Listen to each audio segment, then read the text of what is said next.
திக்கற்றவர்களுக்கு தெய்வமே துணை அப்படின்னு சொல்ல கேள்விப்பட்டிருப்போம். உண்மைதான். வாழ வழி இல்லாமல் எந்த பக்கம் போனாலும் வாழ்க்கையில் பெரிய அடியாக விழுது. எல்லாருமே ஏமாத்துறாங்க. நான் எந்த வினையை ஆற்றினாலும் அவ்வினை முற்று பெறுவதில்லை, அதனால் மன உளைச்சல் தான் மிஞ்சுகிறது அப்படின்ட்டு வாழவே தெரியாதவர்களுக்கு எம்பெருமான் சிவபெருமான் மட்டுமே துணையாக இருக்கிறார் அப்படின்னா அதில் மாற்று கருத்தே இல்லை. சந்தோஷமாக வாழும்போது நாமே அனைத்தையும் சரி செய்து விடலாம் என்ற எண்ணம் இருக்கும். கோடி கோடியா குவிக்கும் பொழுது நான் கஷ்டப்பட்டேன் அதனால் இப்பணம் வருகிறது என்று இருக்கும். நிறைய ஆடம்பரங்கள் சேரும் பொழுது இதெல்லாம் எனது உழைப்பிற்கு கிடைத்தவை அப்படிங்கிறது இருக்கும். ஆனாலும் உறவுகளும் சரி, உடன் இருப்போர்களும் சரி, நம்பிக்கை துரோகம் செய்கிறார்கள். நம்மிடம் உள்ள பணம் நம்மை விட்டு போகிறது, நாம் வைத்திருந்த நம்பிக்கை போகிறது, எல்லாமே போய்விடுகிறது. கடைசியாக நாம் மட்டும்தான் இருக்கிறோம், நம் உயிர் மட்டும்தான் இருக்கிறது. அப்படிங்கும் போது வாழ்வதற்கே வழி தெரியாமல் நிற்கும் போதுதான் இந்த சிவபெருமானோட அந்த கருணை அப்படிங்கிறது நமக்கு தெரியும். ஏன்னா எல்லாருமே கைவிட்டு போயிடுவாங்க. ஆனாலும் நம்மை கைவிட்டு போகாத ஒரு ஜீவன் அப்படின்னு சொன்னோம்னா, ஒரு ஆற்றல் அப்படின்னு சொன்னோம்னா அது சிவபெருமான சொல்லலாம். பணம் இருந்தால் அவர் உடன் இருப்பார், பணம் இல்லைன்னா உடன் இருக்க மாட்டார் அப்படிங்கிறதெல்லாம் கிடையாது. பணம் இருந்தாலும் சரி, பணம் இல்லாவிட்டாலும் சரி, நாம் வணங்குகின்ற சிவபெருமான் நம்முடனே இருப்பார் அப்படிங்கிறது தான் ரொம்ப ஊர்ஜிதமான ஒரு விஷயம். பணம் இருந்தால் வருவதற்கும் பணம் இல்லை என்றால் ஓடுவதற்கும் அது உறவோ நட்போ கிடையாது. அது ஒரு உயரிய ஆற்றல். நீ வேண்டும் என்றாலும் சரி, நீ வேண்டாம் என்றாலும் சரி, உன்னுடனே எப்பொழுதும் இருக்கின்ற ஒரு பேராற்றல் சிவபெருமான் என்பதை நாம் உணர்ந்திருக்கின்றோம் அப்படின்னா அது ரொம்ப பெரிய விஷயம். என உணர்வதே கடினம். பெரும்பாலும் வாழ்க்கையில சந்தோஷமா மட்டும் இருப்பவர்கள் அரிதினும் அரிதாக அவருடைய இருப்பை உணர்ந்து கொள்கிறார்கள். திடீரென்று ஒரு சோகத்தை, ஒரு கஷ்டத்தை உணர்கிறார்கள். அப்படிங்கும் போது உடனேவெல்லாம் அவர்களால் உணர முடியாது. படிப்படியா பல கஷ்ட நிலைகளை தாண்டி இது ஏன் வந்தது, இது எதனால் உண்டாகியது அப்படிங்கிற விஷயத்தை எல்லாம் அவர்கள் யோசிக்கும் பொழுதுதான் தன்னை மீறிய ஏதோ ஒரு ஆற்றல் தன்னை தொட்டு சென்றிருக்கிறது என்பதை உணர்வார்கள். கஷ்டத்தை கொடுத்தது என்பதல்ல, அந்த கஷ்ட காலத்திலும் இந்த உடலோடு உயிர் ஒட்டியிருந்ததே பெரிய விஷயம். அவ்வாறு ஒட்டியிருக்கிறது என்றால் அதற்கு ஏதோ ஒரு காரணம் இருந்திருக்கும், ஏதோ ஒரு ஆற்றல் துணை இருந்திருக்கும் என்றால் அது சிவபெருமானாகத்தான் இருக்க முடியும் அப்படிங்கிற அந்த ஒரு எண்ணம் அப்பொழுதுதான் அவர்களுக்கு பிறக்கும். தொடர்ந்து கஷ்டமே ஒருவருக்கு வருகிறதா அப்படின்னா அவர் புரிதல் இல்லாமல் வாழ்க்கையை வாழ்ந்து கொண்டிருக்கிறார் என்பதுதான் அர்த்தம். ஒரு இடத்திலே கஷ்டம் வருகிறது அப்படின்னா நம்மிடம் எதுவும் இல்லை, நம்மை மீறிய சக்தி ஏதோ ஒன்று நம்மை இயக்குகிறது என்பதை புரிந்து கொண்டு வாழ்க்கை போகிற போக்கிலே அப்படியே போகும்போது அந்த கஷ்டமானது அவர்களுக்கு தெரியாது.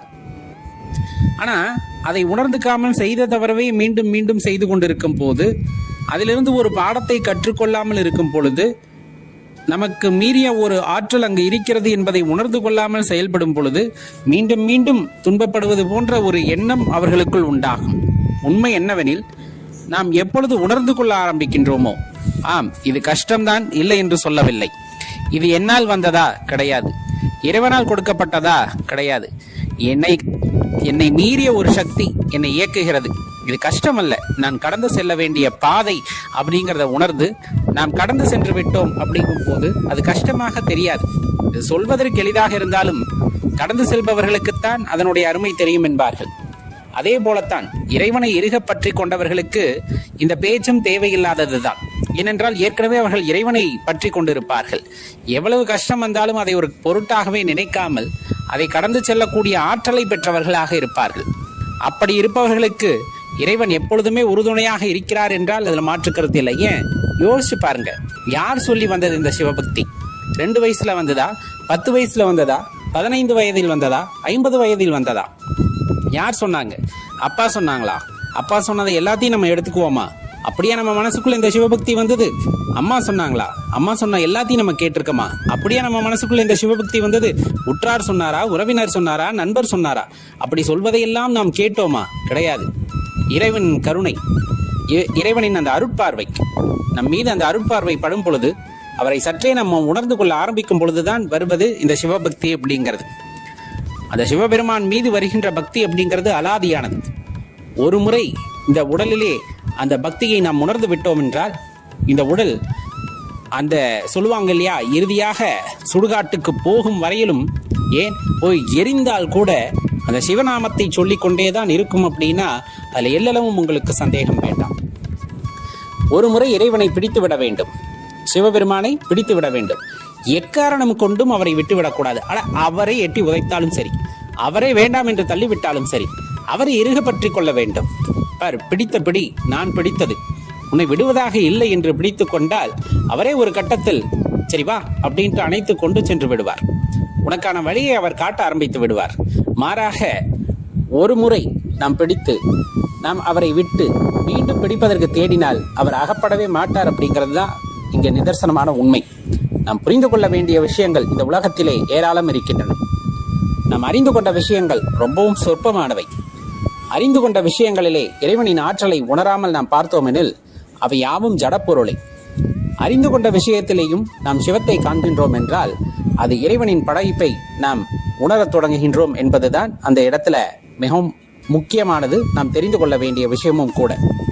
யார் ஒருவர் இறைவன் படைப்பை உள்ளவாறு உணர்ந்து கொள்ள முயற்சிக்கின்றாரோ அவருக்கு இறைவனின் இருப்பு அப்படிங்கிறது கண்டிப்பா தெரியக்கூடும்.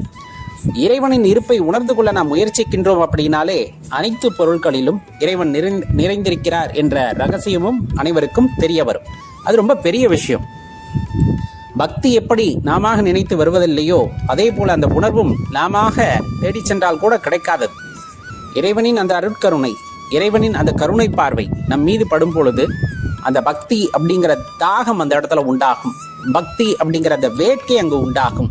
அந்த வேட்கையும் தாகமும் ஒன்றாக இணையும் பொழுது அதை மனை திறந்தார் போல அப்படின்னு சொல்லுவாங்கல்ல, இந்த அணைக்கட்டையெல்லாம் திறந்து விடும் போது அந்த வெள்ளப்பெருக்கு எப்படி தடுத்து நிறுத்த முடியாத அளவிற்கு வருமோ அதே போல நம்முள் எழுகின்ற அந்த உணர்ச்சி அப்படிங்கிறது சொல்லில் மாளாததாக இருக்கும். இறைவனை தேடி ஓடுகின்ற அந்த ஓட்டம் நிற்காததாக இருக்கும். இறைவனை போய் அடைந்துவிட்ட அந்த சந்தோஷத்தை அந்த நேரத்தில் உணர்வோம். இறைவனையே எல்லாம் என்று உணர்வோம், சிவபெருமானே எல்லாம் என்று உணர்வோம். அந்த உணர்வு சொல்லில் மாளாது, சொல்லி தீராது. என்னதான் நாம் எந்த எல்லைக்கு போனாலும் இறைவனை தவிர பேரின்பம் தரக்கூடிய பொருள் வேறு ஏதும் இல்லை என்பதை அந்த நேரத்தில் தான் நாம் உணர்ந்து கொள்வோம். ஆன்மீகம், இந்த பக்தி, சிவநெறி, சிவபக்தி இது எல்லாமே ஏற்றளவிலே எப்பொழுதும் இருந்துவிடக்கூடாது அப்படிங்கிறத தெளிவாக தெரிஞ்சுக்குங்க. இன்னொன்று, மரணத்திற்கு அப்புறம் அந்த ஆன்மாவிற்கு இறைவன் அடைக்கலம் கொடுக்கின்றார் அப்படிங்கும் போது வாழ்கின்றப்ப எதுக்கு சிவனை பற்றி நினைக்கணும்? அதுதான் மரணத்திற்கு அப்புறம் அந்த ஆன்மாவுக்கு துணையாக இறைவன் இருக்க போகிறாரே அப்படிங்கிற ஒரு கேள்வியும் எழுகிறதல்லவா?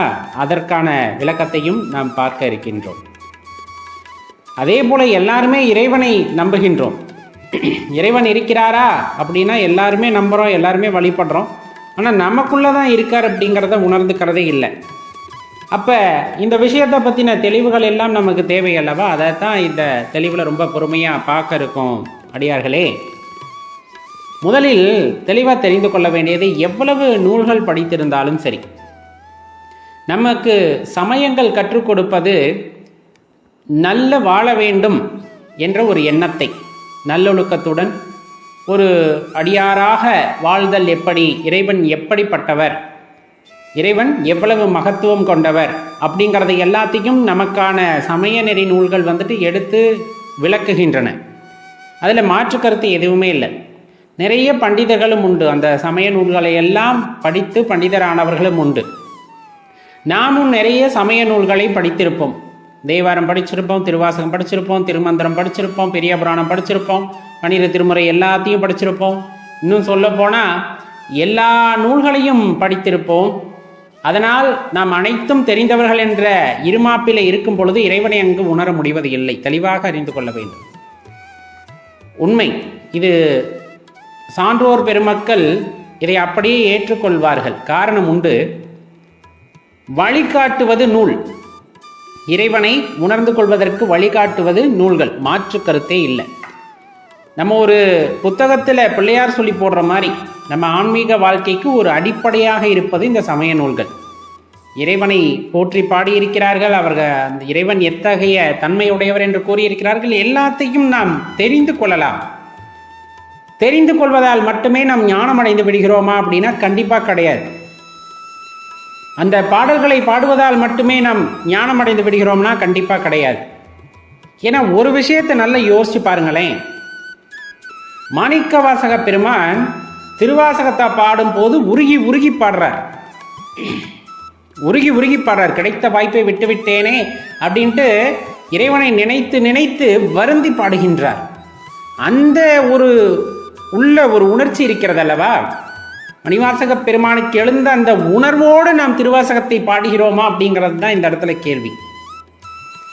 அந்த ஞான நெறி நூல்களை பாடினால் படித்தால் ஞானம் கிட்டும். எப்பொழுதுனா மாணிக்கவாசக பெருமான் எந்த நிலையிலிருந்து அதை பாடினாரோ அந்நிலையிலிருந்து நாமும் பாடும் பொழுது, அதை படிக்கும் பொழுதுதான் அதனுடைய உண்மையான அர்த்தமும் பொருளும் தெரிய வரும். அப்பொழுதுதான் இறைவனுடைய அந்த கருணையை பற்றி நம்மால் உணர்ந்து கொள்ள முடியுமே தவிர, அதை நானும் படித்து உணர்ந்திருக்கிறேன், தெரிந்திருக்கிறேன் அப்படின்னு அதில் எந்த பிரயோஜனமும் இல்லை.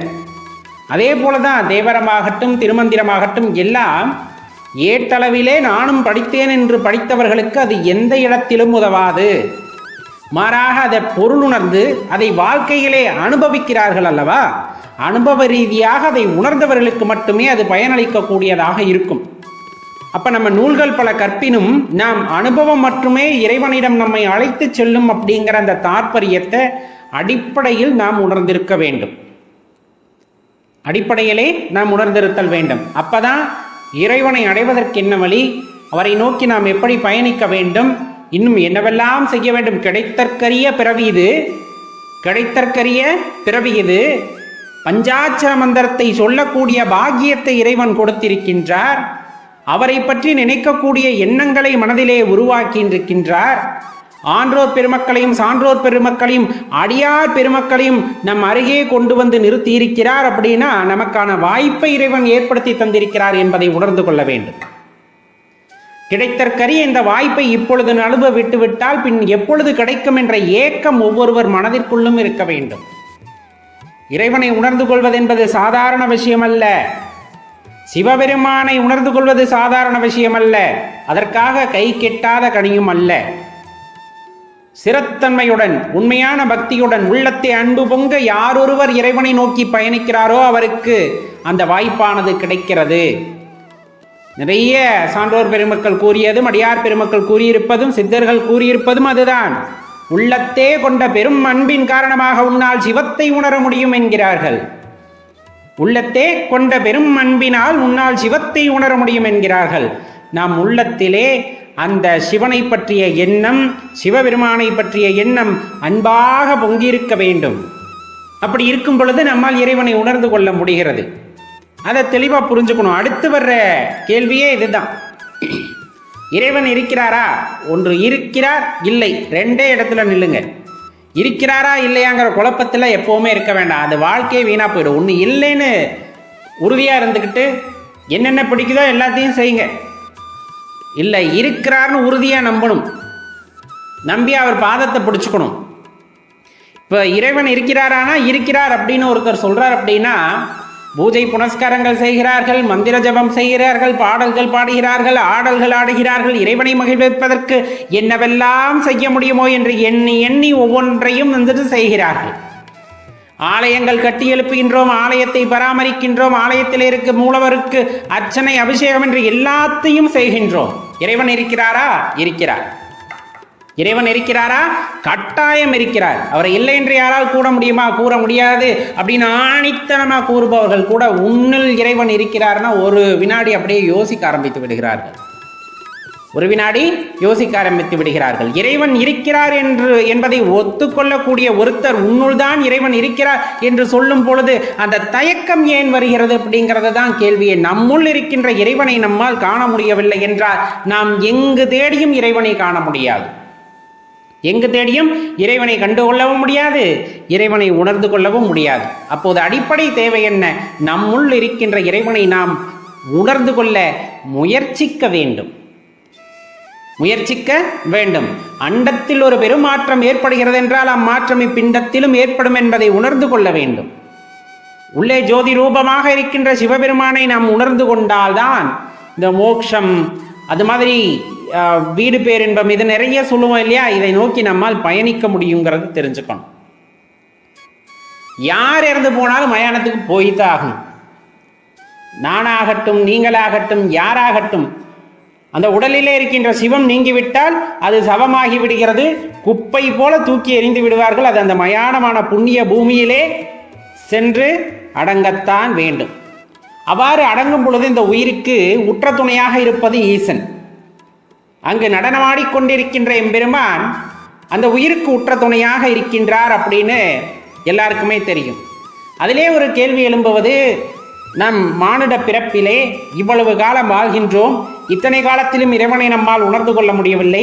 மரணத்திற்கு பிறகு இந்த ஆத்மாவிற்கு துணையாக இறைவன் இருக்கிறார், அப்பொழுது நம்மால் இறைவனை பார்க்க முடியும், உணர முடியும்னா இப்ப ஏன் சிரத்தை எடுத்து இந்த முயற்சியை செய்யணும்? எப்படி இருந்தால், நல்லவனா இருந்தால் கெட்டவனா இருந்தால் உயிர் போகும்போது உயிருக்கு உற்ற துணையா இறைவன் இருக்கத்தானே போகிறார் அப்படிங்கிற அந்த கேள்வி மனதினுள்ளே எழும்புகிறது என்றால் தெளிவாக தெரிந்து கொள்ளுங்கள். ஆன்மா ரொம்ப தூயது. ஆன்மாவுக்கு குற்றம் குறை எதுவும் கிடையாது. ரொம்ப உத்தமமானது. இறைவனிடமிருந்து பிரிந்து வருகின்ற ஒரு நெருப்பு பொறி போல அது. அந்த உயிரானது மீண்டும் இன்னொரு உடலை சேர்ந்து அடையும். எப்பொழுது அந்த உடலை சென்று அடைகிறதோ அப்பொழுது அதனுடைய கர்மாவும் தொடர்கிறது. அதை வரையிலும் புனிதத்தன்மையானது. எப்பொழுது ஒரு மனிதன் புனிதத்தன்மை அடைந்தவனாக ஆகின்றானோ அப்பொழுதே அவன் இறைவனை உணரக்கூடிய தன்மையை பெற்று விடுகின்றான். அந்த ஆன்மா உடலை விட்டு பிரிகிறது. அந்த சிவம் உடலை விட்டு பிரியும் பொழுது இயற்கையாகவே அந்த சிவத்துடன் ஐக்கியமாகி விடுகிறது. ஏனென்றால் அந்த ஆத்மா, அந்த உயிர் புனிதமானது. உயிர் புனிதமானது. அப்போ இந்த உடலில் இருக்கின்ற உயிர் மாயையின் காரணமாக கட்டப்பட்டுள்ளது. அப்போ அதோட புனிதத்தன்மையை உணர்ந்து கொள்ள முடிவதில்லை. யார் ஒருவர் வாழும் பொழுதே தனது புனிதத்தன்மையை உணர்ந்து கொள்கிறாரோ, நம்முள்ளும் அந்த இறைவன் இருக்கின்றார் அப்படிங்கிற அந்த பேருண்மையை உணர்ந்து கொள்கிறாரோ அப்பொழுதே அவர் புனிதத்தன்மையை பெறுகின்றார். பெறும்பொழுது வாழும் பொழுதே இறைவனாக வாழ்கின்றார். நல்லா தெரிஞ்சுக்குங்க, உயிர் போனதற்கு அப்புறம், இந்த உடலை விட்டு உயிர் பிரிந்ததுக்கு அப்புறம் இறைவனை சென்றடைகிறது. இறைவன் நிழலிலே இளைப்பாறுகிறது, அந்த இன்பத்தை அடைகிறது. அப்படிங்கும் போது வாழ்கின்ற இந்த தன்மையிலே இந்த உடலில் இருந்து நம் புனிதத்தன்மையை உணர்ந்து கொண்டு நம்முள் சிவபெருமான் இருக்கிறார் என்பதை உணர்ந்து கொண்டால் வாழும் காலம் பொற்காலமாகும். வாழ்கின்ற காலம் எப்படிப்பட்ட காலமாக இருக்கும்? பொற்காலமாக மாறுகிறது. அப்ப நமக்கு என்ன தேவை? வாழும் பொழுதே இறைவனை உணர வேண்டும். இறந்ததற்கு பிறகு, இந்த உடலை விட்டு நாம் நீங்கியதற்கு பிறகு இறைவன் நிழலை இளைப்பாறும் பொழுது கிடைக்கின்ற இன்பம் இந்த உடல் அனுபவிக்காது. ஆனால் இந்த உடல் அனுபவிக்க வேண்டும் என்பதற்காகத்தான் இறைவன் இப்படி ஒரு கூட்டையும் கொடுத்து அதுக்குள்ளே இந்த உயிரையும் வைத்திருக்கிறார். அதை நாம் உணர்ந்து கொள்வது இல்லை. அதை உணர்ந்து கொள்ளும் பொழுது உண்மையாகவே நம்முடைய புனிதத்தன்மையை உணர்ந்து இறைவனை உணர்ந்து கொள்ளும் பொழுது எவ்வளவு பெரிய இன்பத்தை நம்மால் அனுபவிக்க முடியுமோ அதை அனுபவிக்க தவறிவிடுகிறோம் அப்படிங்கிறதான் தெரிஞ்சுக்கணும். இப்ப வாழும் பொழுதே இறைவனை நாடு, வாழும் பொழுதே உன்னுள் இருக்கின்ற புனிதத்தை நாடு, அதை உணர்ந்து கொள்ள முயற்சி செய். அவ்வாறு செய்யும் பொழுது நமது வாழ்க்கை மிகவும் இன்பமயமானதாக இருக்கும். அப்படின்னா அதுல எல்லளவும் உங்களுக்கு சந்தேகம் வேண்டாம். இறைவனோட படைப்புல மேடு பள்ளம் எல்லாமே இருக்கும், ஏற்றம் தாழ்வு எல்லாம் இருக்கும். எல்லாரும் திட்டுவாங்க இல்லையா, இறைவன் பணக்காரனையும் படைச்சான், ஏழையும் படைச்சான், அப்படி படைச்சான், இப்படி படைச்சான். இந்த கேள்வி எல்லாத்துக்குள்ளேயும் எழும். இது கேட்டா கர்மான்னு சொல்றாங்க. இறைவன் எப்படி படைத்தான்? இறைவன் எல்லாத்தையுமே ஆரம்ப காலகட்டத்தில் ஏழையும் படைக்கல, பணக்காரனையும் படைக்கல. எல்லாத்துக்குமே அவரவருக்கான வாய்ப்பை கொடுத்தார். அதில் முந்தி கொண்டவன் பணக்காரனானான், பிந்தி நின்றவன் ஏழை ஆனான். அதன் பின்பு வந்த தலைமுறைகள் எல்லாம் அதனை பின்தொடர்ந்தே போகின்றன. இதில் இறைவன் படைப்பிலே குறை சொல்வதற்கு நாம் ஒன்றும் பெரிய மேதைகள் எல்லாம் கிடையாது. தெளிவாக தெரிந்து கொள்ள வேண்டும். இறைவன் வாய்ப்பை கொடுக்கின்றார். எது வாய்ப்பு? கையில் பணத்தை, பொருளை கொடுப்பது வாய்ப்பா? கிடையாது. உனக்கு இந்த அரும்பெரும் வாழ்க்கையை கொடுத்து நிற்கின்றார். யாராலும் புதிதாக உருவாக்க முடியாத இந்த உயிரை கொடுத்திருக்கின்றார். அதுவே பெரிய வாய்ப்பு. அதனை சிக்கன பிடித்துக் கொள்ள வேண்டும். அதனை இறுக பற்றி கொண்டு உன் உடலுக்குள் இந்த உயிர் வந்திருக்கிறது என்றால் அதுவே பெரிய வாய்ப்பு. அதனை பயன்படுத்தி நாம் முன்னேற பார்க்க வேண்டுமே தவிர அனைத்திலும் ஒரு குறையை கண்டுபிடித்துக் கொண்டே இருந்தோம் என்றால் வாழ்க்கையே குறையாகத்தான் போகுமே தவிர வாழ்க்கையில் எந்த நொடியிலும் நம்மால் இறைவனை உணர முடியாது. சிவத்தை உணர்வது அப்படிங்கிறது எளிதான விஷயமா கடினமான விஷயமான பல விதங்கள்ல அதை பத்தி பேசிக்கொண்டே போனாலும் இயல்பாவே சிவத்தினுடைய அந்த அருட்பார்வை அப்படின்னு சொல்லக்கூடிய திருவருட்கருணை நம் மீது விழுகிறது அப்படிங்கும் போது நம்மால் அதை உணர்ந்து கொள்ள முடியும் அப்படிங்கிறது தான் மாறாத விதி. பொதுவாகவே நமக்கு எண்ணங்கள் உண்டு. என்னன்னா, எத்தனை ஆயிரம் கோடி பேர் இருக்கின்ற சூழ்நிலையிலே சிவத்தை பற்றின தேடுதல் எத்தனை பேரிடம் இருக்கிறது அப்படின்னு கேட்டால் அது ரொம்ப சொற்பம் அப்படின்னு சொல்லிட்டு போயிடலாம். சில ஆயிரம் சில லட்சம் பேர்களிடம் சிவத்தை பற்றின உண்மையான தேடுதல் அப்படிங்கிறது இருக்கும். ஏன் அப்படின்னு ஒரு கேள்வி வருதில்ல, சொல்லவில்லை, புரிதல். ஏன்னா எப்பவுமே படிப்பு அப்படிங்கிறது அவனால் ஆரம்பிக்கிறது தமிழை பொறுத்தளவு. அது முடிகின்ற இடம் வெகு தொலைவில் இருக்கும். தமிழ் எவ்வளவு ஆழமானதோ அதே போல அதை விட பன்மடங்கு, நம்ம ஒப்புமையெல்லாம் பண்ண முடியாது சிவத்தை, இருந்தாலும் சொல்லும்போது பல கோடி மடங்கு ரொம்ப நுட்பமானது அப்படின்னா அந்த சிவத்தினுடைய ஆற்றல், சிவம் அப்படிங்கிற விஷயம். சரி, இப்ப ஆரம்ப புள்ளி எதுவாக இருக்கும் அப்படின்னா சிவத்தை பற்றிய நமது தேடுதல், நாம் சிந்திக்க ஆரம்பிப்பது. சிவம் என்றால் என்ன அப்படிங்கிற விஷயத்துல ஆரம்பிக்கும் போது அது மெதுவாக அந்த தேடுதலை ஆரம்பிக்கும். ஏன்னா மதங்களிலே கடவுள்களை அவர்கள் வழிபடுவார்கள். சிவம் என்பது அப்பாற்பட்டது, பஞ்சபூதங்களை இயக்கக்கூடிய ஆற்றல் அப்படின்னு சொல்லக்கூடியதை நம்ம சிவம் அப்படின்ட்டு நம்ம சொல்றோம்.